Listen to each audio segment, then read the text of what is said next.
और फिफ्थ वाला स्किप करके हम सिक्स वाला, सॉरी फिफ्थ वाला करने के बाद सिक्स वाला थोड़ा स्किप करके सेवेंथ पे आ रहे हैं। सिक्स वाला ऐसा नहीं कि नहीं करना है, करना है बट एंडिंग में करेंगे थोड़ा सा ये, ठीक है। सो इस पे जो जो एडजस्टमेंट है थोड़ा सा एंडिंग में जब थोड़ा प्रैक्टिस हो जाएगा तब। तो पहले हम कर रहे हैं अब सेवेंथ वाला। क्या देखते हैं सेवेंथ में क्या है। अगेन मैं पहले पोस्टिंग सारा एक्सप्लेन कर दूंगा, फिर को बैठ के पोस्टिंग करना होगा, फिर मैं एडजस्टमेंट बताऊंगा आप लोगों को, ठीक है। तो एक कम टाइम में अपना ज्यादा स्कोरिंग हो जाए, ज्यादा कवर हो जाए। Following the ledger balances of Deepak and company, मतलब in the books of Deepak and company ये ट्रेडिंग अकाउंट बनाना है, प्रॉफिट लॉस है, 31 मार्च का ईयर एंडिंग है। सेम वैसे बैलेंस शीट दिया हुआ है। अब यहाँ थोड़ा ध्यान दोगे तो थोड़ा सा अलग है। क्या अलग है पता है? यहाँ पे डेबिट या क्रेडिट कुछ दिया नहीं है। इसका ये मतलब है सिंपल सा कि डेबिट क्रेडिट सब मिक्सअप है। हमें अलग अलग से चुनना पड़ेगा, चुन चुन के निकालना पड़ेगा कि डेबिट वाला कौन सा है, क्रेडिट वाला कौन सा है। यहाँ सब मिक्सअप है तो सोच समझ के करना। यहाँ सब डेबिट क्रेडिट मिक्सअप है, हमें सोच समझ के एंट्री पास करनी है कौन सा कहाँ जाएगा। फिर नीचे अगेन 5 एडजस्टमेंट दिया। हमें पता है कि सर ट्रायल बैलेंस का ऑलवेज एक इफेक्ट जाता है, सिंगल इफेक्ट जाता है, लेकिन एडजस्टमेंट्स के दो इफेक्ट जाएंगे, बरोबर है। चलो बैंक। अब देखो बैंक मतलब क्या हुआ कि बैंक में हमारा पैसा रखा हुआ है, बैंक बैलेंस की बात कर रहा है। तो ये अपने लिए क्या होता है सोच के बताना।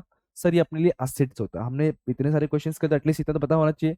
यहाँ तक कि फॉर्मेट अपने पढ़ा रहेगा तो सर ये अपना आएगा असेट्स में। कहाँ पर आ जाएगा? असेट्स में। बिल्स पेएबल, सर बिल्स का अमाउंट पे करना बाकी है, मतलब कर्जा है, लाइबिलिटी। फर्नीचर, सर फर्नीचर हमारा खुद का है, मतलब असेट्स है। कमीशन रिसीव्ड, देखो रिसीवेबल नहीं है, रिसीव्ड। मैं लास्ट टाइम एक्सप्लेन किया था, रिसीवेबल मतलब मिलने वाला जो एसेट्स में आता है। रिसीव मतलब मिल गया, मतलब हमारे लिए इनकम है। और इनकम कहाँ आता है?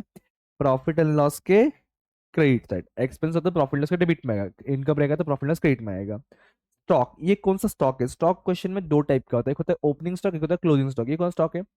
सर ये स्टॉक 1418 है, मतलब ये 1 अप्रैल का है, ऊपर से ट्रायल में दिया है, मतलब ये ओपनिंग स्टॉक है। ओपनिंग स्टॉक कहाँ लिखते हैं हम लोग? सर ओपनिंग स्टॉक जो है ना ट्रेडिंग के डेबिट में लिखते हैं। कहाँ लिखते हैं? ट्रेडिंग के डेबिट में। बिल्डिंग, बिल्डिंग सर हमारा प्रॉपर्टी, हमारा खुद का, मतलब असेट्स है। वेजेस सर डायरेक्ट एक्सपेंसेस से, डायरेक्ट एक्सपेंसेस ट्रेडिंग अकाउंट में आते हैं। और एक्सपेंसेस की बात करें मतलब हम डेबिट साइड की बात करें, ट्रेडिंग के डेबिट में आएगा। क्रेडिटर्स, सर क्रेडिटर्स मतलब वो इंसान जिसको पेमेंट करना बाकी है, पेमेंट करना बाकी है, पैसा जाने वाला है, तो क्रेडिटर्स अपने लिए लाइबिलिटी होता है। Bad debt, sir bad debt ऐसा इंसान जिसने हमारा पैसा डुबा दिया, लॉस हो गया। लॉस कहाँ लिखते हैं? प्रॉफिट एंड लॉस के डेबिट साइड। आरडीडी, बोल के भी दिया ओल्ड, और नहीं भी बोल के जो समझ जाना, ट्रायल के अंदर हमेशा ओल्ड होता है। आरडीडी ये प्रॉफिट एंड लॉस के डेबिट में आता है ना, वो खानदानी एडजस्टमेंट पूरा, तो उसके अंदर उसको लिखना है अपने को। तो ना to bad debts plus new bad debts plus new RD minus old RD, तो वहां पे लेना है। सेल्स रिटर्न लिख के दिया है, सेल्स रिटर्न मतलब सेल्स का रिटर्न है, तो सेल्स से माइनस करना है। तो यहाँ दिखा दूंगा मैं, माइनस फ्रॉम सेल। अब यहाँ आते हैं, कैपिटल कहाँ आता है? सर कैपिटल लाइबिलिटी में आता है। इंश्योरेंस प्रीमियम, इंश्योरेंस प्रीमियम यहाँ पे एक तरह का एक्सपेंडिचर एज्यूम किया जाता है, माना दे क्यों, क्योंकि मैं हर महीने या हर साल जो भी टेनर डिसाइड हुआ रहेगा उतने टाइम पे तक हम लोग इंश्योरेंस का प्रीमियम भरते जा रहे हैं। तो मेरे तरफ से एक तरह का बिजनेस के लिए खर्चा हो रहा है, प्रीमियम भर रहे हैं, खर्चा हो रहा है। तो सर प्रॉफिट एंड लॉस के डेबिट में, लेकिन यहाँ पे कुछ तो डेट दिया है, मैंने कहा था ना डेट, परसेंटेज, रेट, ऐसा कुछ दिया, समझ जाना है कि वो हिडन एडजस्टमेंट है, तो उसको टिक करके रखेंगे। सैलरीज कहाँ पे आता है? सर प्रॉफिट एंड लॉस के डेबिट में। बैंक लोन, बड़ी बाबा बैंक से लोन लिया है, कर्जा है, कर्जा मतलब liability. Sundry expenses, sir expenses की बात करें मतलब डेबिट साइड पक्का आएगा, लेकिन ट्रेडिंग के डेबिट में या प्रॉफिट लॉस के डेबिट में सर ये डायरेक्ट एक्सपेंसेस नहीं है, तो ये प्रॉफिट एंड लॉस के डेबिट में आएगा। ओके। उसके बाद है इंटरेस्ट पेड। हमने इंटरेस्ट पेड किया, बराबर, हमने इंटरेस्ट पेड किया, तो खर्चा हुआ, खर्चा कहाँ पे आएगा? सर डेबिट में, लेकिन किसके डेबिट में? ट्रेडिंग के कि प्रॉफिट लॉस में? सर ट्रेडिंग में तो खाली गुड्स से रिलेटेड या जो डायरेक्ट एक्सपेंस है वो आता है, तो ये तो डायरेक्ट नहीं है, तो इनडायरेक्ट है। इनडायरेक्ट कहाँ पे आता है? प्रॉफिट एंड लॉस के डेबिट में। मशीनरी, सर हमारा खुद का प्रॉपर्टी, हमारी खुद की चीजें, जो होता है असेट्स में। सेल्स, सर सेल्स तो ट्रेडिंग के क्रेडिट में। परचेस, सर खरीद रहा हूँ, वो भी डायरेक्ट एक्सपेंसेस ही है। अब डायरेक्ट एक्सपेंस की बात कर रहा हूं, मतलब मैं ट्रेडिंग के डेबिट की बात करूंगा। डेटर्स, सर डेटर्स मतलब वो इंसान, वो कस्टमर या वो पर्सन जिससे पैसा मिलेगा, अपना पैसा किसी और के पास है, तो अपने लिए असेट्स होता है। परचेस रिटर्न जैसे था ना सेल्स रिटर्न, वैसे ही क्या है परचेस रिटर्न, मतलब परचेस से माइनस करना है, तो यहाँ लिखूंगा मैं minus from purchase. Cash in hand, हमारे हाथों में, हमारे पास पैसा है, पैसा पैसा, कैश कैश। तो कैश कहाँ पे आता है सर? असेट्स में आता है। तो हमने टिक कर लिया। अब एडजस्टमेंट टिक कर लिया एक बार। क्लोजिंग स्टॉक ऊपर कहीं टिक नहीं करना होता है। फिर आपको बोल के दिया है 3000 still to be receive it on account of commission. अच्छा, ये क्या बोलना चाह रहा है? हमें कमीशन और 3000 मिलेगा। पहले से शायद कुछ कमीशन दिया हुआ है ना? हाँ, ये देखो, पहले से कमीशन आपको दिया हुआ है 3000 का, बोल रहा है और हमें 3000 मिलेगा, मतलब कमीशन के ऊपर एडजस्टमेंट है, इसलिए कमीशन को टिक कर दिया। उसके बाद बोला है provision for discount on debtor. Debtor के ऊपर डिस्काउंट बोलो, डेटर को पहले टिक करो, डेटर को टिक करो। किधर है डेटर? ये रहा। फिर क्या बोल रहा है? Provision for discount and creditor. ओ हो, फर्स्ट टाइम ऐसा आया है, बहुत रेयर पूछता, तो बच्चे कंफ्यूज हो जाते हैं। मतलब डेटर पे भी डिस्काउंट माइनस करना है, क्रेडिटर पे भी डिस्काउंट माइनस करना है, तो इस बार क्रेडिटर के ऊपर भी एडजस्टमेंट दिया हुआ है। तो ये क्या होता है इसका रियल मतलब, मैं बताऊंगा सम्स कराते टाइम पे, बस सुन लो इतना। तो अब यहाँ पे इसका मतलब ये नहीं है कि ये खानदानी एडजस्टमेंट है। खानदानी एडजस्टमेंट कब बोलते हैं? जब सर वो new bad debts, new RD वगैरह दिया होगा, तो new new bad debts, new RD नहीं है, सिंपल सा डिस्काउंट बोला है। तो डेटर जो हमारे कस्टमर से पैसा मिलने वाला था, उनको बोल रहा भाई तू डिस्काउंट लेके जा। ठीक है। वैसे ही हम किसी क्रेडिटर्स को पे करना बाकी है, उस क्रेडिटर्स ने मुझे बोला अभी डिस्काउंट तो ले ले, मतलब एक जगह फायदा हो रहा है, एक जगह लॉस हो रहा है। तो जब मैं सम कराऊंगा ना, तब मैं समझा पाऊंगा, अभी फिलहाल के लिए इसको इग्नोर करो। टिक कर लिया इन शॉर्ट हमने। उसके बाद फर्नीचर और बिल्डिंग, तो फर्नीचर और बिल्डिंग को टिक कर लिया जाए। बिल्डिंग और फर्नीचर। फिर आउटस्टैंडिंग सैलरीज और वेजेस, तो सैलरी और वेजेस को टिक कर लिया जाए। अच्छा, मुझे बताओ कि आउटस्टैंडिंग ऐड होता है कि लेस होता है? आउटस्टैंडिंग सर, आउटस्टैंडिंग ऐड होता है, प्रीपेड लेस होता है। Okay, done. सो अब करना क्या है? बस पोस्टिंग करना है। पहले फॉर्मेट रेडी करना है, सब बनाते हैं या तीन तीन फॉर्मेट रहेंगे, पहला ट्रेडिंग अकाउंट, दूसरा प्रॉफिट एंड लॉस, तीसरा balance sheet. Trading profit loss में डेबिट क्रेडिट होगा, लेकिन बैलेंस शीट में डेबिट क्रेडिट नहीं होगी, क्योंकि स्टेटमेंट होता है। अब देखो, बैंक एसेट्स का है, जिन पे टिक है उनके अमाउंट को अंदर लिखेंगे, जिन पे टिक नहीं है उनके अमाउंट को बाहर लिखेंगे। जिन पे सिंगल टिक है, सब में सिंगल टिक है, तो सिंपल सा टिक जो टिक हुआ है उनके अमाउंट को अंदर लिखेंगे, उसके नीचे एक लाइन छोड़ेंगे एडजस्टमेंट सॉल्व करने के लिए। जैसे कि बैंक एसेट्स है, टिक नहीं है, तो एसेट्स में जाएंगे, लिखेंगे बैंक, और अमाउंट आएगा outer column, that is second column में 30,000। चेक करता हूँ, बताता हूँ कैसे, देखो। एसेट्स में जाएंगे, इस तरीके से बैंक लिख देंगे आउटर कॉलम में, क्यों? क्योंकि इस पे टिक नहीं था। अब वैसे ही बिल्स पेबल लाइबिलिटी लिखा है, एल फॉर लाइबिलिटी, जो 7,500 है, टिक नहीं है, इसलिए बाहर ही आएगा 7,500। देखो यहीं पे लाइबिलिटी आपका बिल्स पेबल 7,500 आउटर कॉलम में बाहर आया। जैसा बता रहा पहले वैसे कर। देखो आप लोग सिर्फ कॉपी करके फायदा नहीं है, मैंने टिक करवा के दिया, आपको सिर्फ लिखना है यार, कॉपी बस यहां से उठा के लिखना है, बस टीडी का ट्रेडिंग के डेबिट में, पीडी का प्रॉफिट लॉस डेबिट में, ए का एसेट में, इस तरह से लिखना है। तो लिखना है कैसे, वही बता के दे रहा हूँ मैं आप लोग को। जैसे फर्नीचर है, अभी टिक किया हुआ है, अब ये है कहाँ? एसेट से, तो पहले एसेट्स में जाएंगे, फर्नीचर लिखेंगे, लेकिन अमाउंट कहाँ लिखेंगे? टिक होने की वजह से अंदर लिखेंगे 19,500। देखो लिखा, और एक सिंगल टिक था तो एक लाइन छोड़ दिया, बस यहाँ पे एडजस्टमेंट बाद में सॉल्व करेंगे। बस ऐसा ऐसा करते करते आप लोग क्या करो, ये पूरा कंप्लीट करो। मैं आपके सामने ये प्रेजेंट कर रहा हूँ, आप लोग थोड़ा सा वीडियो को पॉज करो, वीडियो को पॉज करके पूरा पहले पोस्टिंग करके लो। पहले पोस्टिंग करके लो, काफी अच्छा रहेगा आप लोगों के लिए, पहले पोस्टिंग करके लो। और अगर मान लो पोस्ट में कोई डाउट आ रहा है, कोई गड़बड़ लग रहा है, नहीं समझ आया, तो नंबर आपके सामने है यार, 8286 वाला, आप उससे कांटेक्ट करो, बताऊंगा मैं आपको, फॉर्मेट बता दूंगा कहाँ मिलेगा, ठीक है? और टेक्स्ट में दिया फॉर्मेट, कोई ढूंढने की जरूरत भी नहीं आपको इतना। सो पहले पोस्टिंग करो, वीडियो पॉज करो, पोस्टिंग करो। Okay, okay. अब पोस्टिंग करने के बाद मैं बात करूंगा एडजस्टमेंट्स के बारे में। मान लेता हूं मैं ऐसा कि आप लोग बहुत अच्छे बच्चों, यार इतने प्यारे बच्चों की वीडियो को पॉज करके आपने पोस्टिंग कर लिया है ना? कर लिया ना? ओके, ठीक है। तो फर्स्ट स्टेप क्लोजिंग स्टॉक, याद कर लो क्लोजिंग स्टॉक के दो इफेक्ट, क्योंकि कंपलसरी हर क्वेश्चन में होता ही है।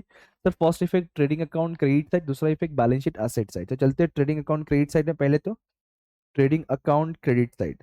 सो यहाँ पे आकर लिखूंगा मैं बाय, क्या लिखूंगा? By closing stock. आप लोग सिंगल कलर पेन ही यूज करोगे एग्जाम में, ध्यान देना, मैं समझाने के लिए खाली यूज कर रहा हूँ।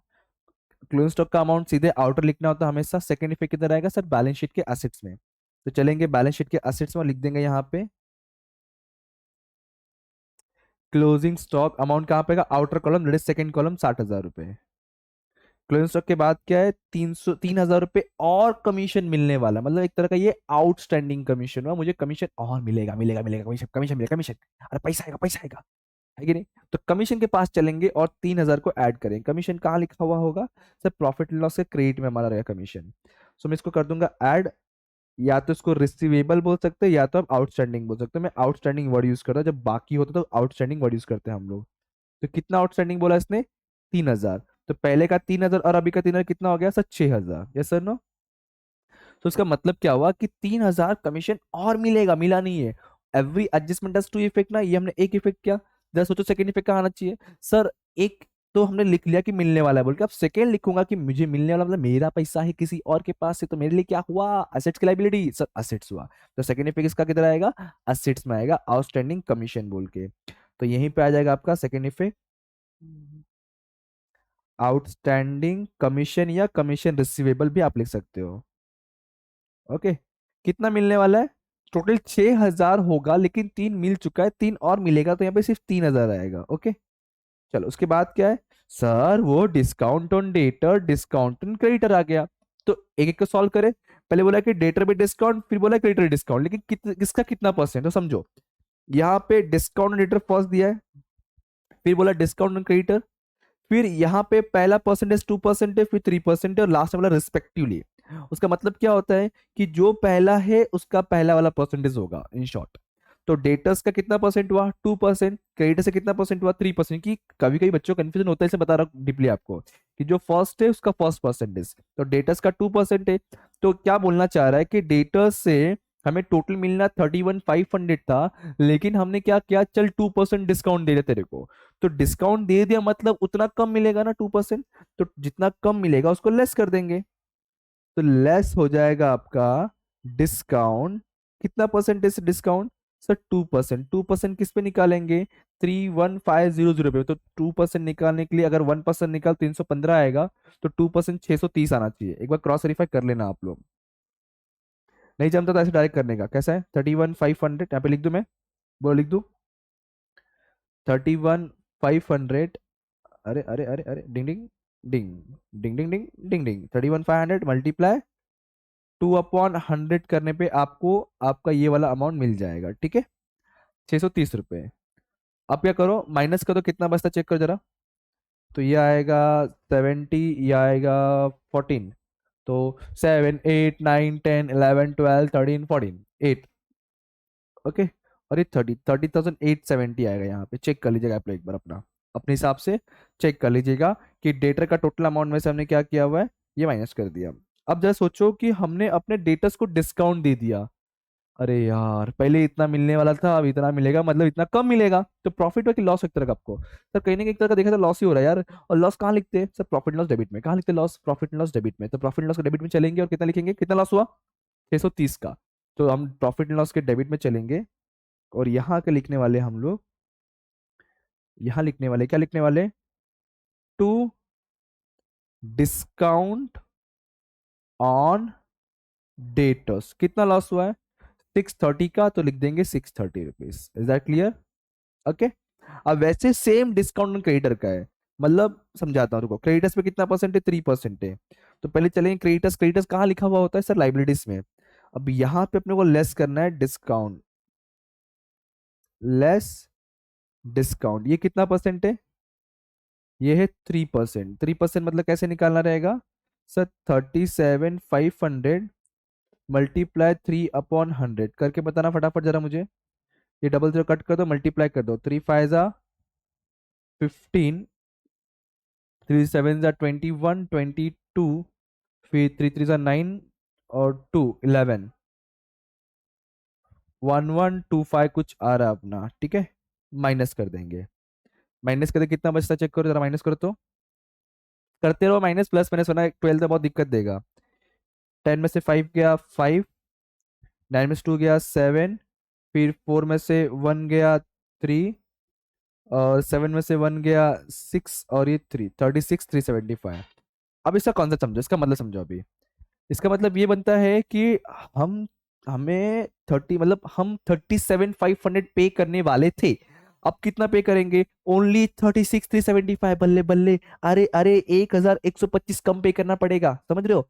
इतना पे करना, तब इतना पे करना है। यहाँ पे क्या था, इतना मिलने वाला था बट इतना मिलेगा, कम मिल रहा था। अब यहाँ पे क्या है, अरे इतना पे करना था लेकिन अब खाली इतना ही पे करना है, मतलब वाह वाह 1125 कम पे करना पड़ेगा। तो ये बता मुझे प्रॉफिट है कि लॉस हुआ 1125 का? तो फायदा ही हो रहा है ना, कम पे करना पड़ा तो फायदा ही हो रहा है। अब फायदा हो रहा है, सेकंड इफेक्ट सोचो ना कहाँ पे आएगा, एक तरह का इनकम हो गया। यस यस यस, इनकम हो गया, फायदा हो गया। फायदा कहाँ पे लिखते हैं, प्रॉफिट एंड लॉस के क्रेडिट साइड में। कितने का, 1125 का। तो प्रॉफिट एंड लॉस से क्रेडिट में चलेंगे और यहाँ लिखेंगे हम लोग बाय डिस्काउंट ऑन क्रेडिटर्स। जब ये चैप्टर पढ़ा था तब मुझे समझता नहीं कि मैं 11th का पढ़ा 12th का पढ़ा, क्योंकि सब कुछ सेम है यहाँ पे 12th में, सब कुछ सेम है, आप बिलीव नहीं करोगे। अब जब 12th में जाओगे ना तब पढ़ोगे तब समझेगा कि सब कुछ सेम है। इसलिए बोल रहा हूँ कि इसको अच्छे से एकदम एकदम मस्त तगड़ा वाला करके चलो, एकदम मस्त मजा आ जाए, ठीक है।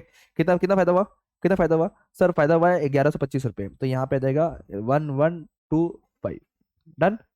चलो उसके बाद क्या है, हाँ फर्नीचर रिड्यूस और बिल्डिंग। सुनो यहाँ पे एक मस्त चीज बता रहा हूँ तुमको, ये वाला, ये कॉन्सेप्ट देखो। रिड्यूस बाय और रिड्यूस्ड टू, दोनों में फर्क समझाता हूँ।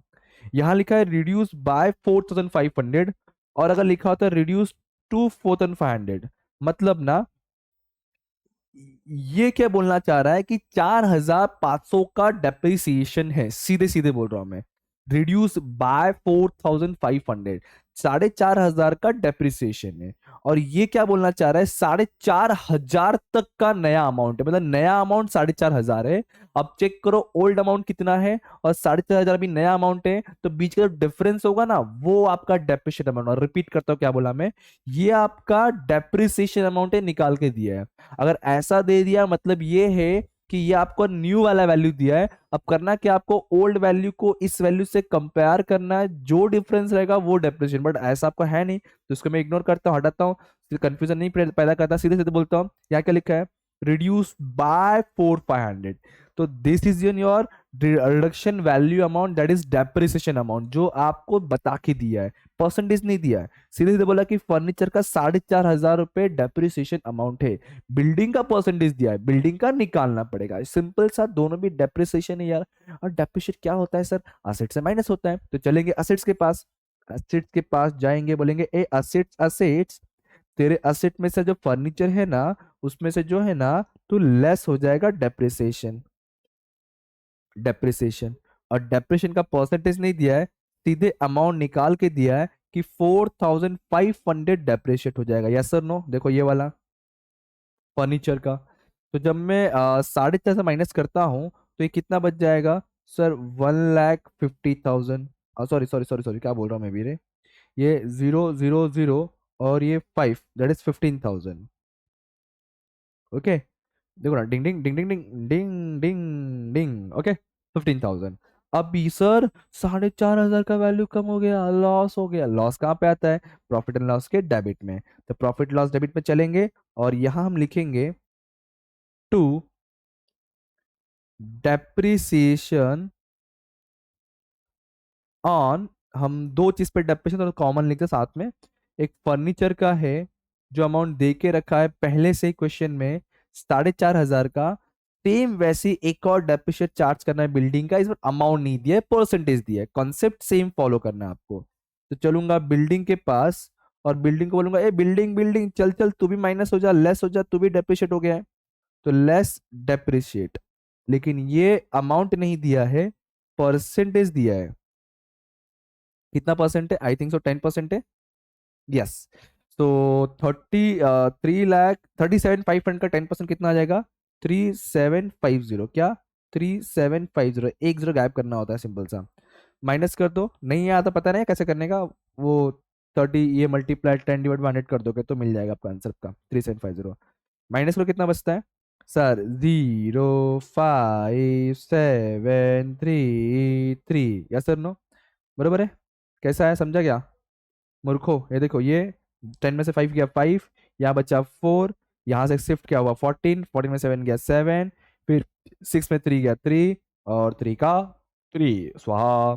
अब देखो अगेन लॉस हुआ सर, डेप्रिशिएट हुआ। डेप्रिशिएट का तो सेकंड इफेक्ट करना पड़ेगा क्योंकि एडजस्टमेंट के दो इफेक्ट होते हैं। सर एक इफेक्ट यहाँ पे क्या है, सेकंड इफेक्ट करना पड़ेगा। कहाँ होगा सेकंड इफेक्ट, सर लॉस हुआ है तो प्रॉफिट एंड लॉस के डेबिट में चलना पड़ेगा, 3750 लिखना पड़ेगा। चलते कहाँ है अपना प्रॉफिट एंड लॉस? ये देखो पहले से लिखा हुआ है फर्नीचर, उसी के नीचे दिखा देंगे हम क्या बोल के, बिल्डिंग कितने का डेप्रिशिएट हुआ है बता दो, बिल्डिंग पे सर 3750 का हुआ है वो भी लिख देंगे। और पहले का 4.5 का डेप्रिसिएशन और अभी का 3750 का डेप्रिसिएशन प्लस करके जो भी अमाउंट आएगा आउटर में लिख देंगे। बरोबर है क्या?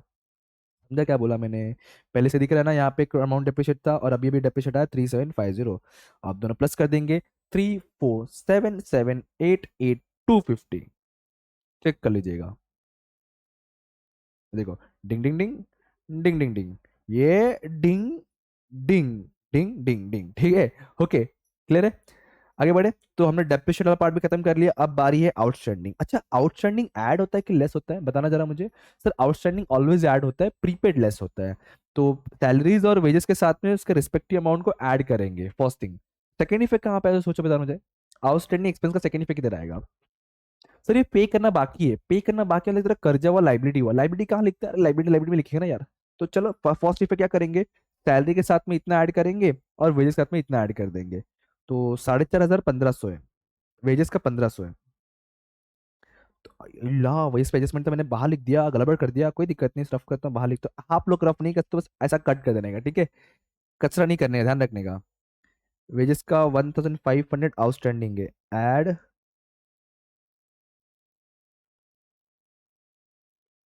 आउटस्टैंडिंग। लेकिन पहले से वेजेस का अमाउंट था कितना? 7500, 7 8 9 thousand हो गया। ओके, वैसे सैलरी भी करना है, पहले ऐड कर ले, फिर बाद में सेकंड इफेक्ट लाइव दिखाते हैं अपन। तो यहाँ पे ऐड हो जाएगा आउटस्टैंडिंग, ये कितना है, आई थिंक सो 4500 है ना। देखो जरा, यस, 4500 जब 30,000 में ऐड करूंगा तो ये हो जाएगा 34,500। और सेकंड इफेक्ट कहाँ पर आएगा सर? आउटस्टैंडिंग मतलब पे करना बाकी है, एक तरह कर्जा है जो आएगा लाइबिलिटी में। सो यहाँ दिखाएंगे हम लोग आउटस्टैंडिंग, दो दो आउटस्टैंडिंग है तो साथ में दिखा देता हूँ। एक है वेजेस 1500 का, और एक है सैलरीज के ऊपर जितना आउटस्टैंडिंग अमाउंट है सिर्फ उतना ही, जो है 4500 का, ऐड करने पाएगा 4 5 6 thousand। आप लोग चाहो तो इसको ना लिख के इसको इधर और इसको इधर लिख सकते हो, ठीक है। चलो, तो हमने कहीं ना कहीं सारे एडजस्टमेंट कवर कर लिए। अब मेरा एक सिंपल सा क्वेश्चन है, क्या हमने सारे एडजस्टमेंट कर लिए हैं क्या? यस और नो? तो नो। सर एक हिडन वाला बाकी है, ये देखो, हमने ये कर लिया, ये कर लिया, ये हो गया, ये हो गया, ये हो गया, सैलरीज भी हो गया, डेटर भी हो गया, लेकिन सर ये वाला बाकी है। अब सर ये समझाओ है क्या, समझाता हूँ, सुनना ध्यान से, बहुत इंपॉर्टेंट थिंग है। इसके लिए मैंने एक वर्किंग नोट बनाना चाहूंगा आप लोग के लिए, तब ज्यादा क्लियर हो पाएगा। देखो, जो बता रहा हूँ मैं, जब बताने जा रहा हूँ, ये है इंश्योरेंस का बताने जा रहा हूँ। ओके, अब जो अपना अकाउंटिंग ईयर होता है वो क्या होता है, जरा मुझे बताना तो। सर वो ऑलवेज जो होता है चालू अप्रैल को, ठीक है। Yes sir, no? अप्रैल को। और सर जो खत्म होता है वो होता है 31 मार्च को, बरोबर है। So as per this question, इस क्वेश्चन के हिसाब से ईयर बताओ क्या बनेगा। सर खत्म हो रहा है 31 मार्च 19 को, मतलब चालू हुआ रहेगा अप्रैल 18 को। समझ रहे कॉन्सेप्ट? समझ रहे? जब खत्म 19 को हो रहा है तो उसके पीछे 12 महीने पकड़ लो ना, तो अप्रैल 18 खत्म हुआ रहेगा। तो ये अपना अकाउंटिंग ईयर है, इसके अंदर जो भी एक्सपेंस पे होगा वो हमारे इस अकाउंटिंग ईयर के प्रॉफिट लॉस ट्रेडिंग में दिखेगा। लेकिन इसके बाद का जो होगा वो अपने बैलेंस शीट में दिखेगा। सो अब ये क्वेश्चन क्या बोलना चाह रहा है, जो इंश्योरेंस प्रीमियम हमने भरा है ना, वो 1 Jan 19 से लेके 31 December 19 तक का है, समझो। तो थोड़ा सा 1 Jan 19 मतलब कहीं ना कहीं लगभग ये यहाँ चालू हो रहा है, ठीक है। यहां से इन लोगों ने इंश्योरेंस का पैसा भरना चालू किया, और ये कब तक गया है? ये आगे जाते जाते ये गया है 31 December 19 तक। समझ रहे क्या बोल रहा हूँ? यहाँ मार्च खत्म हो रहा है 19, अभी 1 जनवरी, ये 1 जनवरी 19 का है, यहां से चालू हुआ, ऐसा ही लोग यहाँ तक 12 महीना पूरा पे किया। लेकिन मुझे क्या चाहिए यार, मुझे तो ये चाहिए कि इस पर्टिकुलर ईयर में इसने कितना खर्चा किया है।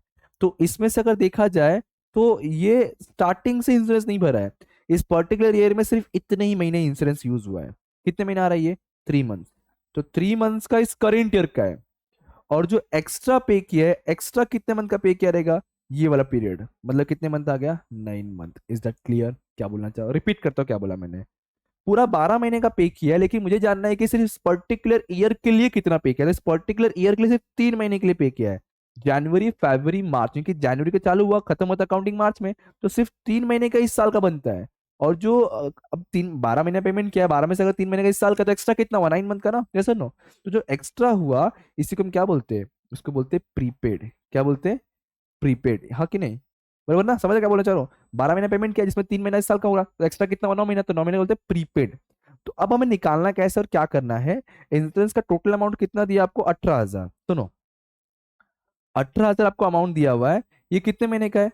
सर अभी भी देखा आपने, बोला कि जैन से दिसंबर 12 महीने का पेमेंट क्या है, ये है 12 महीने का। ओके, प्रीपेड कितने महीने का है, 9 मंथ का। तो आप अगर प्रीपेड निकाल लो तो काम बन जाएगा, यस सर नो? या तो 3 मंथ का निकालो, तो 9 मंथ का निकालो। 3 मंथ का रहेगा तो वो आउटर कॉलम का अमाउंट रहेगा, और 9 मंथ निकला मतलब प्रीपेड का अमाउंट, तो मैं प्रीपेड निकाल, थोड़ा सा इजी पड़ेगा। सो ये पूछना, ये सिंपल चाह रहा है, 18,000 अगर 12 महीने का है, तो प्रीपेड 9 महीने कितना बनेगा, तो क्रॉस मल्टीप्लाई कर देंगे। मतलब क्या, 18,000 मल्टीप्लाई 9 मंथ डिवाइड बाय 12, 13 गुणा, इसको बोलते हैं क्रॉस मल्टीप्लीकेशन। अब इसको सॉल्व कर दो, तो कर दो सॉल्व भाई, ठीक है। 3 3 9, 3 4 12, ठीक है। अब कंटिन्यू करेंगे तो 4 का डिल से कर सकते हैं हम लोग। 4 4 4 जा 16, यस, 4 4 जा 16, 4 1 जा 4, तो बच्चा अब यहाँ पे, और 2 20, तो 4 5 जा 20, डबल जीरो। अभी मल्टीप्लाई कर दो, देखो कितना आ जाएगा, 0 0, 3 5 जा 15, और 4 3 जा 21, और 22। लगभग लगभग कुछ रॉन्ग लिखा मैंने रे, कुछ रॉन्ग लिखा शायद से। चेक करते एक बार, अमाउंट कितना आ रहा है, टू टू। चेक कर बता फटाफट कितना आ रहा है, जरा कुछ रॉन्ग किया है मैंने शायद से, फटाफट करके बताना मुझे। एक बार क्रॉस वेरीफाई कर ले उल्टा, चलो वापस देखते हैं। डिंग डिंग डिंग डिंग डिंग डिंग डिंग डिंग डिंग डिंग डिंग डिंग डिंग डिंग डिंग डिंग डिंग डिंग डिंग, ठीक है। पहले अपन ने क्या किया, 3 3 जा 9, फिर 3 4 जा 12, ओके। इसके बाद फिर 4 1 जा 4, और 4 4 जा 16 किया, तो 2 बच गया था। 2 बच गया था, तो यहाँ पे हमने 4 5 जा 20, 4 5 जा 20 ले लिया, ओके। अब यहाँ देखा था, यहाँ पे डबल जीरो बचा अपने पास, क्या बचा है, डबल जीरो जीरो बचा हुआ है, तो वो ऐड कर दूंगा। मतलब मैंने क्या क्या सिंपल सा, चलो करते मल्टीप्लाई अभी, ठीक है। तो 3 डबल जीरो बचा है अपने पास, फिर 3 5 जा 15, 5 1, 4 3 जा 12, +1 13, ओके। तो 13,500 बन रहा अपना प्रीपेड का अमाउंट। कितना बन रहा है, 13,500 क्या बन रहा है अपने लिए, प्रीपेड का अमाउंट। Is that clear? तो ये क्या चीज है, ये इंश्योरेंस प्रीपेड है। आप लोग भी ऐसा प्लीज वर्किंग नोट बनाना अपने आंसर के बाद वाले पार्ट पेज पे, बैलेंस शीट के नीचे, बैलेंस शीट के बाद वाले पेज पे। तो यहाँ पर आएंगे हम लोग, पहले किधर चलेंगे, इंश्योरेंस के पास, और बोलूंगा ए इंश्योरेंस, इंश्योरेंस तू है 12 महीने का, लेकिन उसमें से 9 महीने का प्रीपेड। तो चल हो जा लेस, लेस हो जा लेस। क्या बोल के, प्रीपेड बोल के, क्या बोल के, प्रीपेड बोल के। प्रीपेड कितने का जस्ट निकाला हमने, 13,500। 13,500 चाहिए तो दिखा दो ऐसा, जाके WN नंबर 1 देख लो, मतलब क्या, वर्किंग नोट नंबर 1 देख लो। माइनस का तो बचा है कितना ये, डिंग डिंग डिंग डिंग, और डिंग डिंग, ओके। 13 4 17 +5 18 हो गया। तो अब प्रीपेड का सेकंड इफेक्ट, सर एक्स्ट्रा पे किया है अपने लिए तो असेट से, तो प्रॉफिट एंड लॉस के डेबिट में एक इफेक्ट हो गया, सेकंड इफेक्ट अपने लिए असेट्स में आएगा। प्रीपेड इंश्योरेंस 13,500 बोल के यहाँ पर आएगा, प्रीपेड इंश्योरेंस 13,500, डन। अब अपने सब कुछ खत्म हो चुका है, अब क्लोजिंग करना है, तो फटाफट पहले ट्रेडिंग क्लोज करें। तो पहले चेक करो सब कुछ आउटर में जा चुका है, ये जा चुका है, ये जा चुका है, लेकिन ये वाला माइनस है कि लिखा नहीं है बाहर, तो इसको पहले बाहर ले ले। कितना आ जाएगा, 6 94 500, बराबर, 94 95 और 96। अब इसको क्लोज किया जाए, जैसा हमेशा करते हैं हम लोग, पहले ट्रेडिंग का डेबिट क्रेडिट दोनों प्लस करेंगे, फिर जो हाईएस्ट रहेगा उसको दोनों नीचे लिखेंगे, जहां डेबिट में मोस्टली कम देखने मिलता है, ग्रॉस प्रॉफिट जो आएगा वो लिख लेंगे। तो चलो इसको जो है ना, ऐसा एक लाइन ड्रॉ करके ख़त्म कर दिया जाए और ये जगह खाली किया जाए अपने लिए वर्किंग नोट करने के लिए। ओके, जिसमें से पहला ट्रेडिंग अकाउंट का क्रेडिट का टोटल और डेबिट टोटल लिखेंगे हम लोग। तो ट्रेडिंग का क्रेडिट टोटल कितना हो जाएगा? 1,04,500। नहीं नहीं नहीं रे भाई भाई, ये 94 है, 60 है। 1,54,500, शायद चेक कर लीजिएगा। 1,54,500। ओके, डेबिट का कितना आएगा? प्लस करना पड़ेगा। 30, 30, 48, 48, 48, 48, 68, 68 प्लस 68,000 प्लस 7,000 कर दो, कितना आता है? 75। नहीं, यस 75, करेक्ट। 75। ओके, माइनस करेंगे तो माइनस कर दो 154,000, 154,500 में से कर दे 005। तो ये आ जाएगा आपका 9 और 7। नहीं नहीं नहीं नहीं, सॉरी सॉरी, क्या कर रहे हैं? 28, 28, बराबर ना? 28, बराबर। 5 और बचा तुम्हारा यहाँ 14, 14 में से 14 में से 5 गया 8। कुछ रॉन्ग, कुछ रॉन्ग, कुछ रॉन्ग, कुछ रॉन्ग, कुछ रॉन्ग, कुछ रॉन्ग, कुछ रॉन्ग, कुछ रॉन्ग। बराबर लिखा था।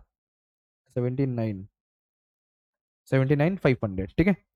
ओके, ये क्या बना? ग्रॉस प्रॉफिट, ग्रॉस लॉस सब पॉजिटिव आंसर तो प्रॉफिट आएगा। तो पहले लिखना क्या है? ये वाला दोनों साइड, दैट इज 1,54,500 यहाँ पर भी, 1,54,500 यहाँ पर भी। ओके, और कम पड़ रहा है डेबिट में, डेबिट में आएगा ग्रॉस प्रॉफिट बोल के यहाँ पे 79,500। क्या बोल के लिखेंगे इसको हम लोग? टू ग्रॉस प्रॉफिट क्या बोल के लिखेंगे?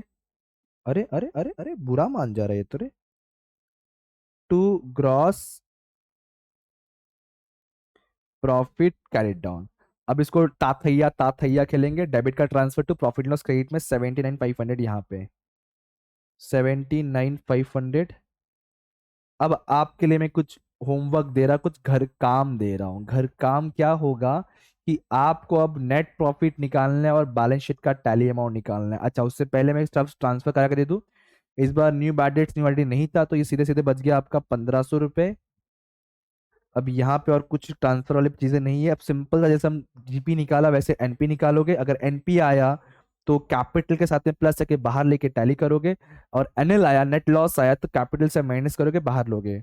अदरवाइज बाकी सब एकदम नॉर्मल वाला है। अच्छा, मशीन के ऊपर भी कुछ था क्या रे? मैंने मशीन को अंदर लिखा है, नहीं है। तो मशीन के ऊपर कुछ नहीं है, तो हमने गलती से अंदर लिखा है, तो मशीन के अमाउंट को बाहर ले लेते हैं। आपने वैसे अंदर लिख लिया हो तो रफ करना तो होगा नहीं, आप तो सिर्फ एक छोटा सा कट करने का और बाहर लिख देने का। सो मशीन का अमाउंट था कितना? 25,500।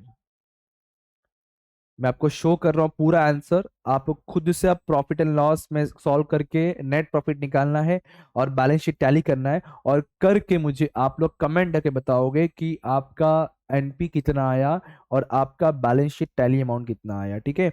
ये आपकी रिस्पॉन्सिबिलिटी है, आपका घर काम है कि आपको ये करके बताना है। कमेंट करके बताना है कि नेट प्रॉफिट कितना आया और बैलेंस शीट का टैली अमाउंट कितना आया, क्योंकि यार जब तक खुद से कुछ नहीं करते तो कुछ नहीं आने वाला। ओके, सो यहाँ पे इस वीडियो को हम खत्म करते खत्म। अब मिलेंगे न्यू वीडियो न्यू लेक्चर में, तब तक पढ़ते रहो, पार्टनर से को याद करते रहो। Thank you so much, bye bye. जय हिंद दोस्तों।